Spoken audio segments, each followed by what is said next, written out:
जी sir. Sir आधे से ज्यादा तो पढ़ लिए थे सर। अच्छा अब पढ़ लिया, ओके फाइन। तो बाकी जो रहते हैं वो पढ़ लें। they estimate they es- eliminate the need for extensive narrative and can be of considerable help in highlighting the salient points of control and any deficiencies in the system. ठीक है, देखिए ग्राफिकल फॉर्म Disadvantages. में जब कोई चीज होती है तो ग्राफिकल फॉर्म में आप इजीली उसको कंप्रीहेंड कर लेते हैं, और कोई लूप होल्स होते हैं तो वो अगर डिस्क्रिप्टिव फॉर्म में हो तो वो आप लूप होल्स नहीं फाइंड आउट कर सकते। लेकिन अगर एक ग्राफिकल फॉर्म में हो तो आप कहेंगे ये प्रोसेस इधर है, इस प्रोसेस की जगह अगर ये प्रोसेस डाल दिया जाए तो ये ज्यादा सिस्टम स्मार्ट आउटफिट में आ जाएगा और उसमें प्रॉब्लम्स नहीं आएंगे। तो फ्लो चार्ट का ये एक बहुत बड़ा एडवांटेज है कि आप समैरिली एक छोटी सी कर्सरी नजर निगाह दौड़ाते हैं तो आप उस पूरे सिस्टम को समझ जाते हैं, बजाय इसके कि आप पूरे 2-4 पैराग्राफ या 2-4 पेजेस पढ़े तो तब अपनी अंडरस्टैंडिंग बनाएं। तो now we have studied two techniques. Number one, narrative or descriptive notes. Number two, flow charts. Now let's move on to the third one, questionnaire. What are questionnaire? जी इसको पढ़े आके। इंटरनल कंट्रोल क्वेश्चनेयर्स क्या है, आईसीक्यूज क्या है, और internal control evaluation questionnaires Internal क्या है। control. Ji Sir, internal control questionnaires are used to ask whether controls exist which meet specific control objectives. और internal control evaluation questionnaires जो होते हैं वो are used to determine whether there are controls which prevent or detect specified errors or omissions. ठीक हो गया। तो basically internal control questionnaires और इंटरनल कंट्रोल इवैल्यूएशन क्वेश्चनेयर्स का पर्पस थोड़ा डिफरेंट है। इंटरनल कंट्रोल क्वेश्चनेयर्स है वो स्पेसिफिकली आपको बताते हैं कि कंट्रोल एग्जिस्ट कर रहे हैं या नहीं एग्जिस्ट कर रहे हैं, और इवैल्यूएशन क्वेश्चनेयर्स है वो बताते हैं कि कंट्रोल अगर एग्जिस्ट करते हैं तो कौन कौन से ऐसे कंट्रोल्स हैं जो कि प्रिवेंट या डिटेक्ट कर सकते हैं एरर्स और ओमिशंस को। तो इसका मतलब है कि आपके जो आईसीक्यूज है, इंटरनल कंट्रोल क्वेश्चनेयर्स हैं, वो आपके कंट्रोल्स को बताते हैं, लेकिन इवैल्यूएशन क्वेश्चनेयर्स उनकी इफेक्टिवनेस को बताते हैं कि वो कंट्रोल्स कौन कौन से हैं जो कि प्रिवेंट और डिटेक्ट कर सकते हैं। बहुत सारे कंट्रोल्स इनइफेक्टिव भी होते हैं, तो इवैल्यूएशन क्वेश्चनेयर्स बताते हैं कौन कौन से कंट्रोल्स आपके इफेक्टिव है और कौन कौन से इफेक्टिव नहीं है।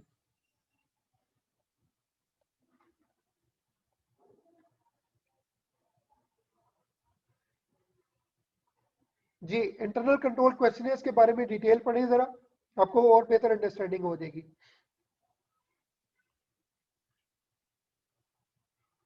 जी आकिब, ये स्लाइड पढ़ें कि what are internal control questionnaires, उसके बारे में डिटेल दी गई है यहाँ पे। Anyone else? आकिब शायद डिस्कनेक्ट हो गए। सर मैं ही पढ़ूं? जी बेटा आप पढ़ लें या किसी और नहीं को नहीं बता सर। दें, वॉलंटियर कर लें। The जी ICQs, the major question which ICQs are designed to answer is how good is the system of controls. Okay Although there are many different forms of ICQs in practice, they are they all conform to the basic uh, following basic principles. A. They comprise a list of questions designed to determine whether desirable controls are present. B. They are formulated so that there is one list of questions to cover each of the major transaction cycles. Good हो गया, ठीक हो गया। मैंने आप लोगों की attendance भी साथ के साथ ले ली है। सो आपका इंटरनल कंट्रोल क्वेश्चनियर बताता है कि आपका सिस्टम ऑफ कंट्रोल कितना अच्छा है, कितना अच्छा डिजाइन है, और क्या जो बेसिक प्रिंसिपल्स हैं किसी भी सिस्टम के अंदर जो होने चाहिए क्या वो वहां पे है या नहीं। तो क्वेश्चनियर में आप कुछ क्वेश्चंस लिखते हैं और उनके आगे उनके आंसर्स लिखते हैं, तो that is how you develop it.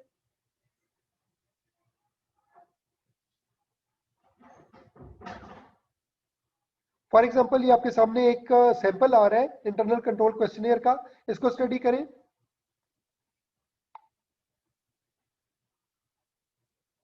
आप एक क्वेश्चन लिखते हैं उसे आगे कोई यस या नो लिखते हैं। फॉर एग्जांपल क्वेश्चन क्या है, are purchase invoices checked to goods receive notes before being passed for payment, yes no और गिव कमेंट्स।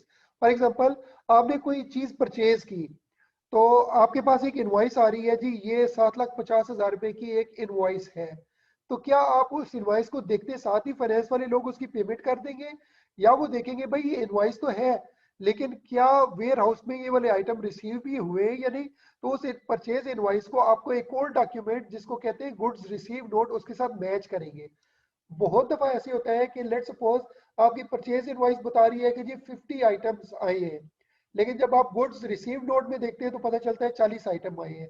तो बिफोर प्रोसेसिंग पेमेंट, अब ये क्वेश्चनेयर है, क्वेश्चनेयर में वो पूछता है कि भाई आपकी ये जो परचेज इनवॉइस है उसके अंदर जो आइटम आ रहे होते हैं आप उनको गुड्स रिसीव नोट के साथ मैच करते हैं या नहीं मैच करते। क्वांटिटीज मैच होनी चाहिए, रेट्स मैच होने चाहिए, उनकी डिस्क्रिप्शन मैच होनी चाहिए।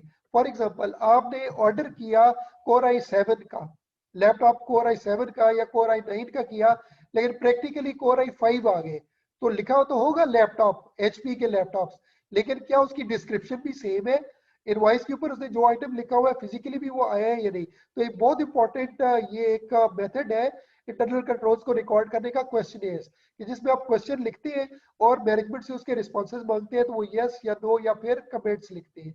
तो इस तरीके से भी आप इंटरनल कंट्रोल्स को रिकॉर्ड कर सकते हैं। जैसे हमने एक एग्जांपल दी कि आप परचेज इनवॉइस आपने परचेज किया, आपके पास इनवॉइस आ गई, क्या इनवॉइस सफिशिएंट है कि आप उसको पेमेंट के लिए प्रोसेस कर सके? नहीं। जब तक आपके वेयर हाउस वाले उसको अथेंटिकेट नहीं करेंगे कि ये परचेज इनवॉइस में जो क्वांटिटीज, जो रेट्स, जो डिस्क्रिप्शन आ रही है क्या वो वाकई वही है या नहीं है, तो दो डॉक्यूमेंट्स को मैच करना जरूरी है। परचेज इनवॉइस को गुड्स स्टोर के गुड्स रिसीव नोट से मैच करना जरूरी है। सो ये थर्ड बहुत इंपॉर्टेंट टेक्निक थी इंटरनल कंट्रोल क्वेश्चनियर्स की।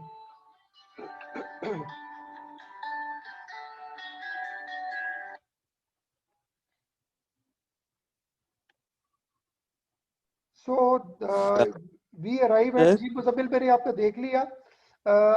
बाकी जो पेजेस है वो हम नेक्स्ट जी सर। क्लास में कर लेंगे या आप लोग सेल्फ स्टडी पे कर लेंगे। मैं आपको ये जो हैंड आउट्स है ये आपके साथ शेयर कर लूंगा, तो आप फिर देख लेंगे। अब हमने ऑलमोस्ट कंक्लूड कर लिया हुआ है, 2-3 पेजेस रह गए, तो या तो हम नेक्स्ट क्लास में इसको कवर अप कर लेंगे या you would study by yourself.